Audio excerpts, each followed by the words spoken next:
চাচা আপনার ছেলে ওখানে বাধা আছে, 2 লাখ টাকা দাও আর তোমার ছেলেকে নিয়ে যাও। কি 2 লাখ টাকা? তুমি ও ছেলে রাখো, আমি অন্য ছেলে পয়সাতে নেবো।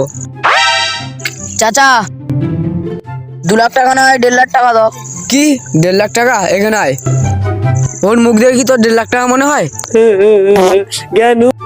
চাচা ওর মুখ দেখে মনে হয় 1000 টাকাই হবেনি।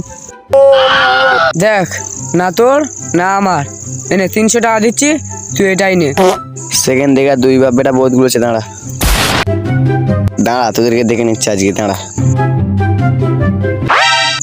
কাকা, 300 টাকা দাও নি, 500 টাকা দাও, বাইকে তেল মারতে 400 টাকা চলে গেছে। নে নে, অত করে বুঝিস গেলে নে নে 500 টাকা নে যা।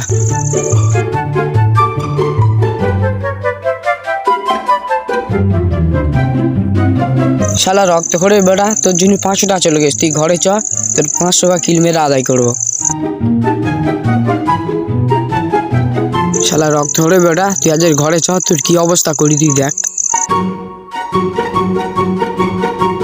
বাবা একটু হিসি লেগেছে। যা তাড়াতাড়ি আসবি, এক্ষুনি আসবি। শালা ওদের জন্য মার খাতি হবে। এবার কি করি? ভাই আমার টাকার ভাগটা দাও। বস এ ভিখারি এর ছাড়ো, চলো এর ছেড়ে মুকেশ আম্বানির ছেলের ধরবো। তুই যাবি রে? দাদা আমাকে কিডন্যাপ করো, যা টাকা হবে দুজনের ভাগ। শালা রক্ত করে বেটা, তুই ঝাড় তলায় খাচ্ছিস, তার তলা ফুটো করছিস। দাঁড়া, তুই আজের বাড়ি চ, তোর বেঁধে ঠেঙাবো। চ তুই বাড়ি চ, তোর আজকে হচ্ছে, চ তুই যাই। তো হ্যালো গাইস, ভিডিওটা কেমন লাগলো সবাই কমেন্ট বক্সে এসে বলবে, আর লাইক শেয়ার কমেন্ট করতে ভুলবে না।